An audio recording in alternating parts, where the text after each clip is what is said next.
आपके पास OBC certificate तो है लेकिन वो वैलिड नहीं है, तो ऐसा नहीं है कि आपको ओबीसी से किस में कन्वर्ट कर दिया जाएगा, यूआर में। ऐसा बिल्कुल नहीं है, आपका कैंडिडेचर कैंसिल। ओबीसी सर्टिफिकेट जो प्रिस्क्राइब डेट है उसकी नहीं है तो भी कैंडिडेचर कैंसिल हो जाएगा। और तीसरा, ध्यान से समझे, आप हैं सिलेक्ट हुए हैं यूआर में, मतलब आपके मार्क्स अच्छे थे और इसलिए आप ओबीसी से यूआर में सिलेक्ट हो गए, लेकिन आपके पास लास्ट में अगर डीवी में आपके पास ओबीसी वैलिड नहीं मिलती है तो भी आपका कैंडिडेचर कैंसिल हो जाएगा। समझ रहे हैं आप? अच्छे मार्क्स हैं, यूआर ओबीसी से यूआर में चले गए, एससी से यूआर में चले गए और डॉक्यूमेंट्स आपका वेरीफाई होगा एससी से या ओबीसी से। अगर वहां पे आपने वैलिड नहीं दिखाया तो इसका मतलब कैंडिडेचर कैंसिल। हेलो दोस्तों, क्या हाल आपका? आशा करता हूँ अच्छे होंगे, स्वस्थ होंगे। तो आप कहीं ना कहीं सीजीएल जो फाइनल रिजल्ट है उसका इंतजार कर रहे हैं, वो 1 या 2 दिन में आ जाएगा। वो मैंने बताया था उसी के अनुसार होगा। बाकी अब क्योंकि रिजल्ट आने के बाद सबसे इंपॉर्टेंट हो जाता है कि आपकी डॉक्यूमेंट्स, और आपने डॉक्यूमेंट्स क्या क्या लेके जाने हैं वो एक बार आज हम इस वीडियो में डिस्कस करेंगे। और वीडियो को पूरा देखें, चैनल को सब्सक्राइब करें। लेकिन डॉक्यूमेंट्स आपके क्या वो सही हैं या उसमें जो सबसे इंपॉर्टेंट है, जो क्रूशियल डेट, वो कौन सी है और क्या आपके रिजल्ट उससे पहले के हैं, वो सबसे इंपॉर्टेंट है। देखते हैं। सबसे पहले डॉक्यूमेंट वेरिफिकेशन होंगे तो उसमें डिग्री या डीएमसी, इन दोनों का मतलब क्या है।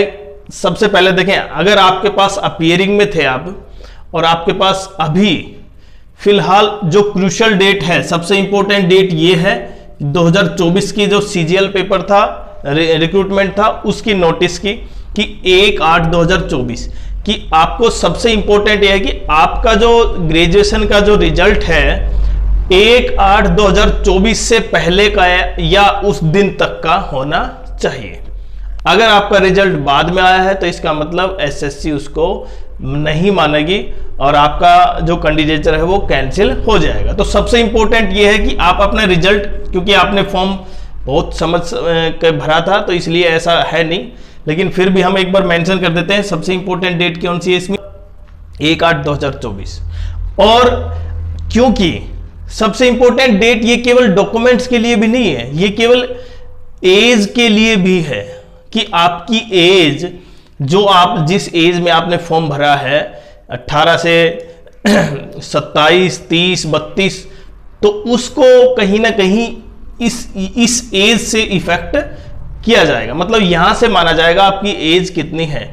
तो आप ये भी कंफर्म करें कि आपने जो मेंशन किया था अगर उसके अनुसार नहीं है, जैसे एक सिंपल सी चीज समझे, अगर आप क्या ले रहे हैं, एज रिलैक्सेशन ले रहे हैं, ठीक है, और ओबीसी कैटेगरी से हैं।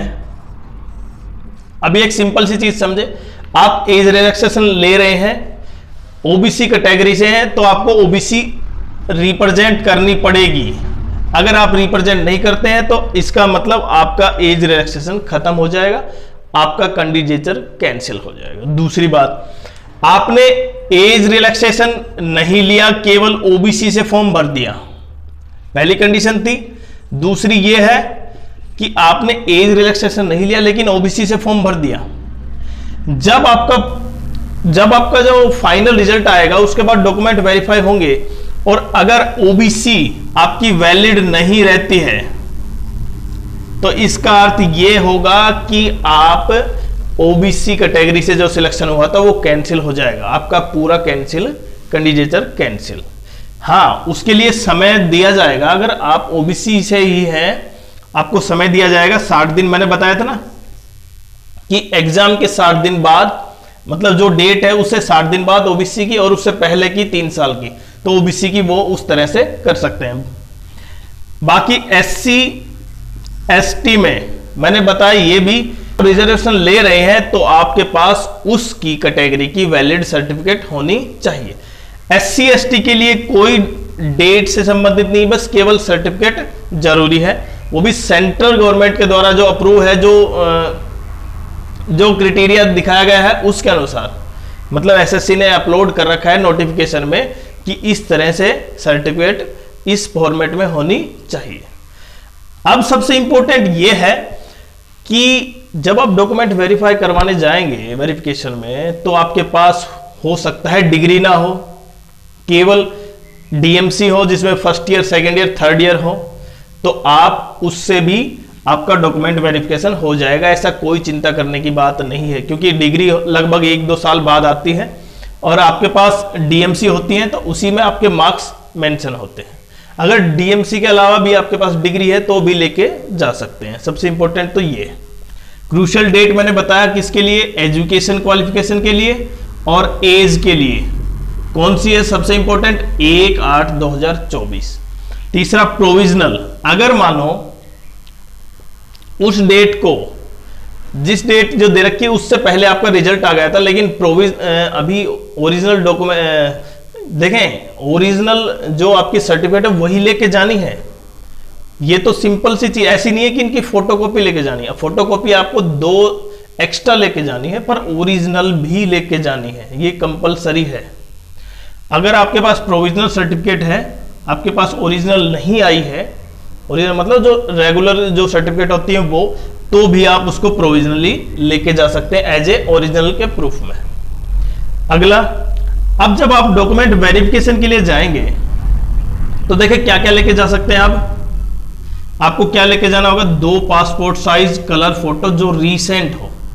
रीसेंट का मतलब जो अभी फिलहाल खिंचवाई हो आपने, वो लेके जा सकते हैं, क्योंकि आपका कैंडिडेचर कंप्लीट हो गया है, आपका सिलेक्शन अभी तो केवल आपके डॉक्यूमेंट वेरीफाई है और आपको वेरीफाई किया जा रहा है। क्लियर। उसमें 10th की सर्टिफिकेट, मैट्रिकुलेशन जिसमें डेट ऑफ बर्थ मेंशन हो, वो आपको चाहिएगी। उसके अलावा एजुकेशन क्वालिफिकेशन मैंने बताया ना, ग्रेजुएशन, और उसकी डेट क्या है, 1/8/2024, उससे पहले की हो। तीसरा रिजर्वेशन सर्टिफिकेट जिसमें SC ST OBC EWS के लिए मैंने बताया था क्या भाई, फाइनेंशियल ईयर सबसे इंपॉर्टेंट है, तो उससे संबंधित अगर जिन बच्चों को थोड़ा सा कंफ्यूजन है वो वीडियो जाके देख सकते हैं SC ST OBC EWS के लिए कि सर्टिफिकेट कौन सी वैलिड है।